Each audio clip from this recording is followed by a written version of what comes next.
Welcome to the Global Wellness HQ family of podcasts. We are your international headquarters for resources and ideas and insight in relation to the 9 elements of holistic wellness. Join us as we interview local and international wellness experts and learn how you can implement and improve one element or dimension of wellness at a time. Our experts will share their practical tips on wellness in one of these core areas: emotional, intellectual, occupational, physical, environmental, financial, spiritual, social, or habitual. We created our family of podcasts as a resource for anyone who is looking to integrate the 9 elements of holistic wellness into their daily lives. Welcome to the show.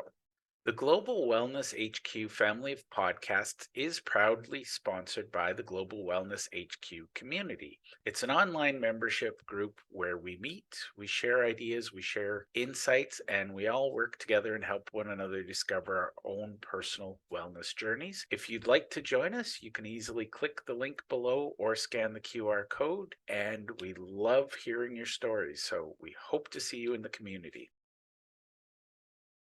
Hi, everyone. Welcome to a very, very special episode of Global Wellness HQ, the podcast.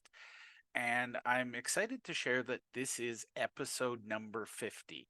We have actually had 50 amazing episodes, well, 49 amazing episodes, and I'm hoping this will be a great value to everyone.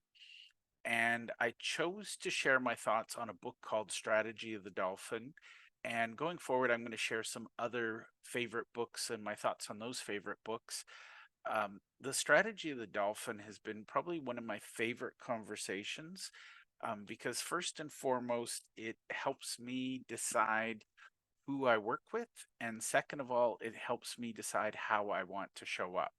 So I'm going to teach the concept and I'm going to pretend you're hearing it for the first time. So if you've heard me talk about it before, hopefully there's some fresh insights for you here. Now, the book itself, I'm going to warn you, it's a book by Dudley Lynch and Paul L. Cordis, and they are both neuroscientists talking about the work of another neuroscientist. And the reason I say I'm going to warn you is some of the book is a little heavy, some of it gets really deep. I'm not here to discuss the neuroscience at the heart of it. What I'm going to discuss is from a wellness perspective, how we can recognize dolphins, sharks, and carp, and more importantly, how we can recognize when we are being a dolphin, shark, or carp. And you'll understand that in a little more detail once I dive in. But from a wellness point of view, I personally believe that being a dolphin is something to strive for. And if you're on a wellness journey, you want to surround yourself with dolphins for the most part. Again, everybody has their place, everybody has their use in your life, but you just need to be aware of the dolphins, sharks, and carp because you're going to interact with them differently and they're going to interact with you differently and you're going to act differently depending on how you choose to show up. So, very strange preamble, but I promise it'll be worth it. The conversations I've had, so this is specifically, I wrote this about business, but the reality is this is about people in life as well. And again, we can choose who we are, how we show up, and we can choose who we serve. The choice, those two choices determine how we serve people best.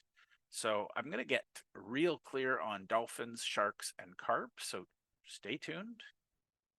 Now, the first thing I will point out is that dolphins come from a place of absolute abundance. They believe that the best way to be in life is to focus on everybody winning.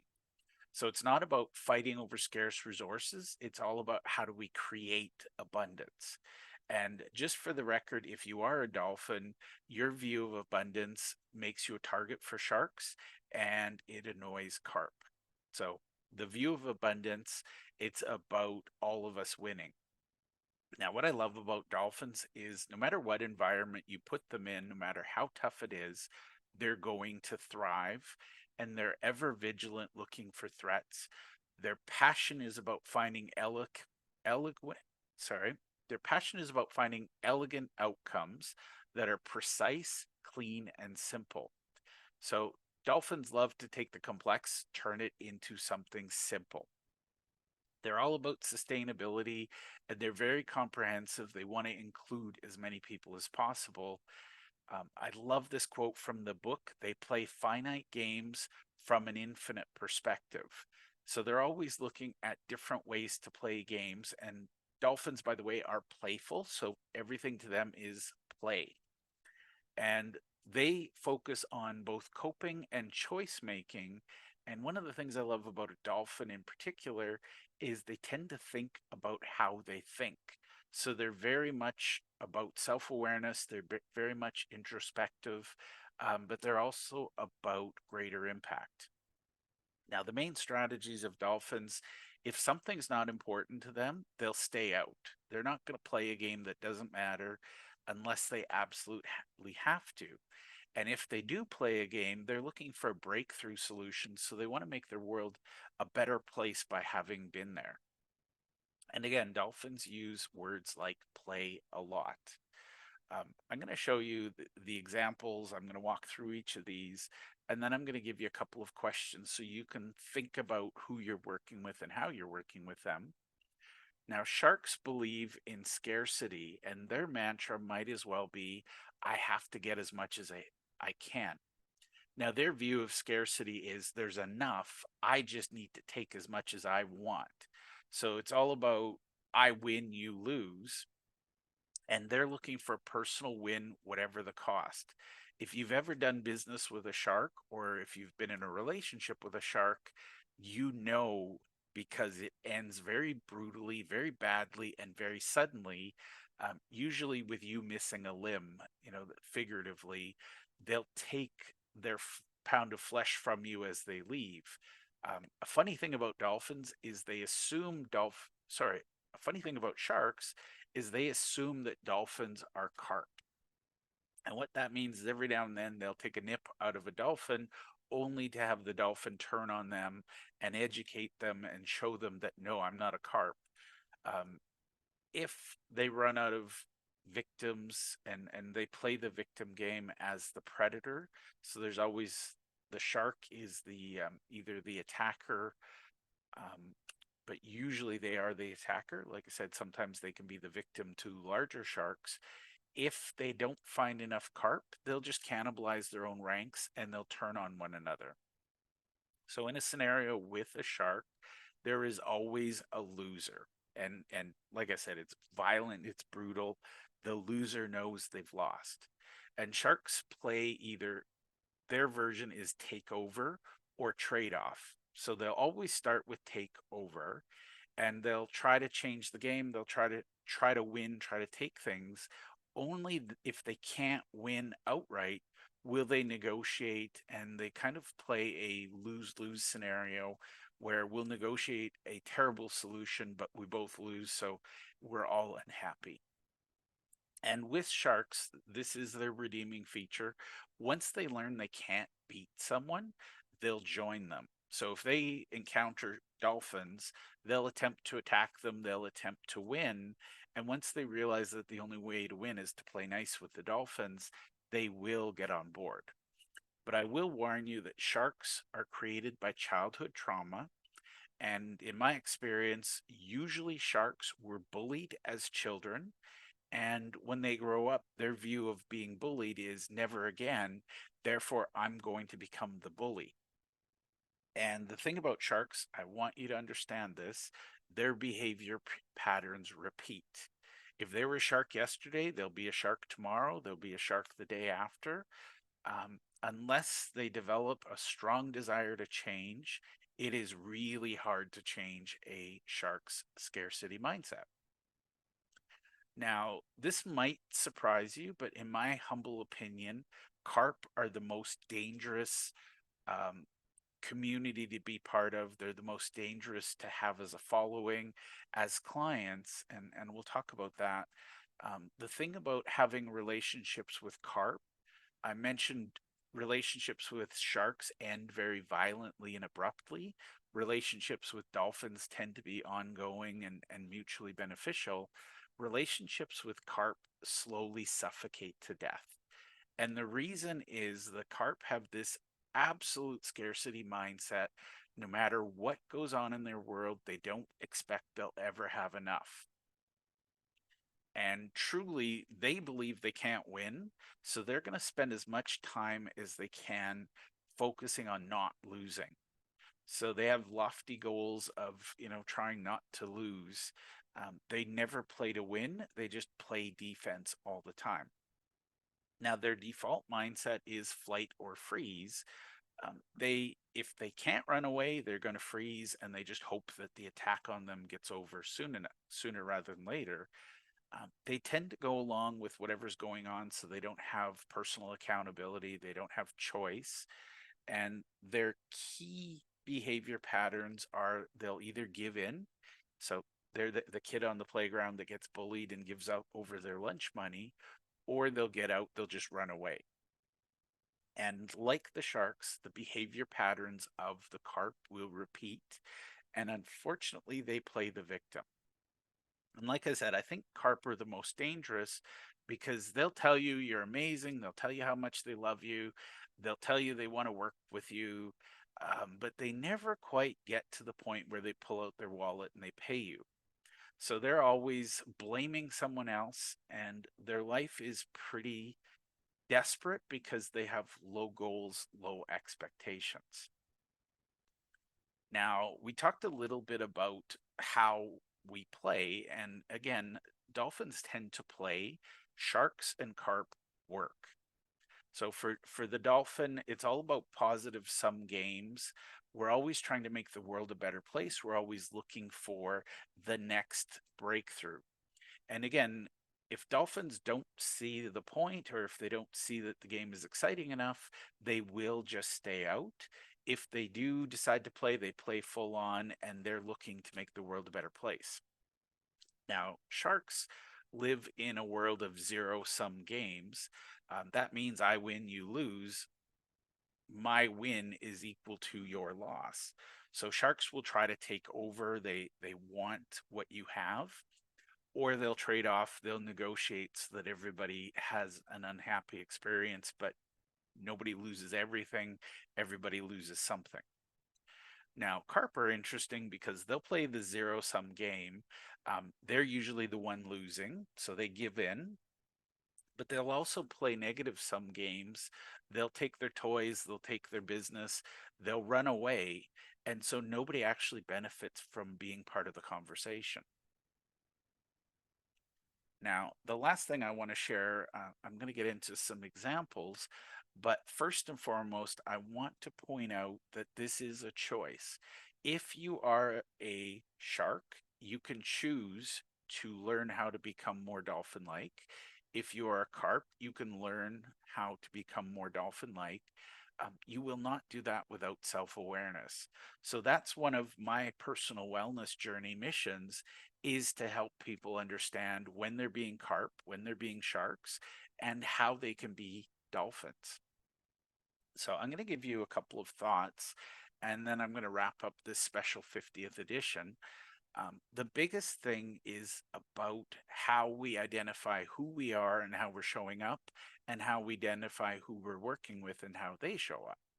So I'm going to give you two very simple questions, and this is oversimplified on purpose. It's meant to get you on the path to thinking. So the first question is, what are your views on philanthropy? And the reason I love this question, carp are very much committed to philanthropy. They believe it's a good idea, but their contributions to philanthropy are kind of pay as you go. So, for example, if the Girl Guides show up at their door, they'll donate, whatever pocket change they have or change from their couch, they'll donate it to the Girl Guides to buy cookies. So it's very transactional, and there's not a big impact to it. It's $5 here, $5 there. Ironically, carp, because they're concerned about losing, they will tell the world at large that they're generous, they believe in philanthropy. It's just their philanthropy is kind of small. Now, sharks, on the other hand, their first reaction is philanthropy is pointless. They don't understand it. They don't want to engage in it. But if they've learned that they can get things through philanthropy, their version of philanthropy is big things that they get in advance before they do the charity. So, for example, a shark might donate money because they want a big recognition. They want the black tie affair, the gala. They'll donate money to have a hospital wing named after them, but the conditions come first. They get the reward before they donate the money. Ironically, in a lot of cases, they'll have a loophole. Even after they've gotten all the prestige and things they want, they may reconsider whether they actually make the donation.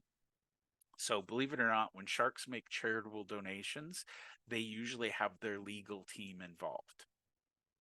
Now, dolphins, on the other hand, they might do big, flashy charitable things like raise money for a hospital wing, but usually they're recognized long after they've passed away. They're just those great people that do things because they're the right things.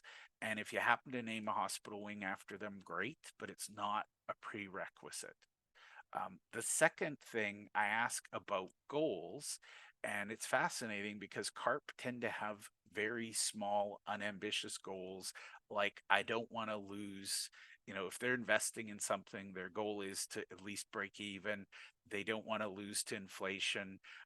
They want to at least maintain what they have.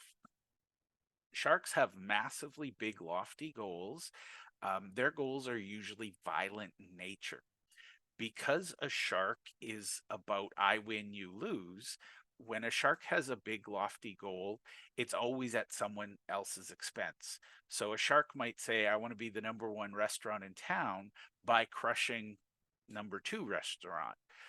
They don't see a world where they can add value and the world is a better place. So their goals are always they win and someone loses. And it's funny because they use words like, I'm going to crush them, I'm going to dominate. Um, they see everything as I have to destroy my competition. If you see a shark in politics, they're the ones who love the attack campaigns. They believe that there's only a finite supply of voters, and therefore they have to make voters hate people. They don't realize they can make voters love them, and it doesn't require the attacks. And then last but not least, dolphins always have lofty goals with a so that attached. So, for example, a dolphin wants to be number one in their market so that they can make the world a better place. Now, sometimes the so that is so that my kids have a better life, my family has a better life.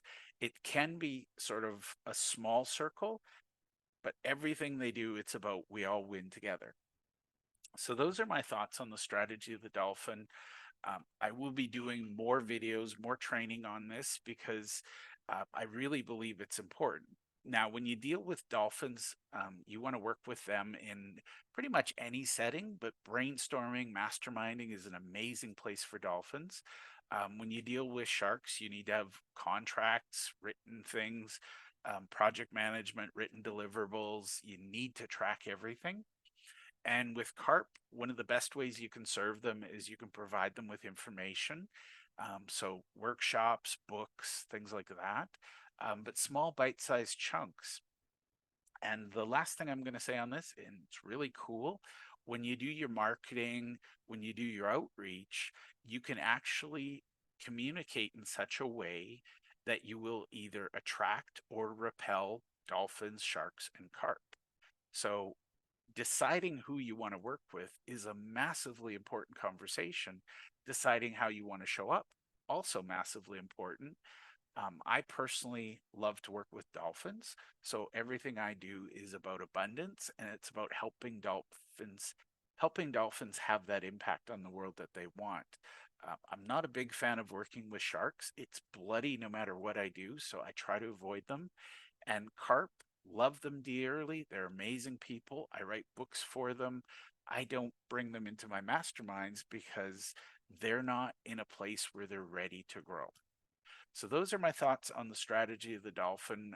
Brilliant book. It's a little hard to find. It's been out of print for a while, but you can find it on Amazon. definitely worth reading it just to get some take on this. I'd love your feedback on the video. Thank you. Thank you for taking the time to listen to our show. We hope that you enjoyed this episode, and we invite you to either click the link below or scan the QR code to register and listen to other episodes of our podcast. Or if you think your business or you would be a great guest to be on our show, we're always looking for experts in one of the 9 elements of holistic wellness. We'd love to have you. You can either click the link below or you can scan the QR code and complete our speaker intake form. Thank you, and to your wellness.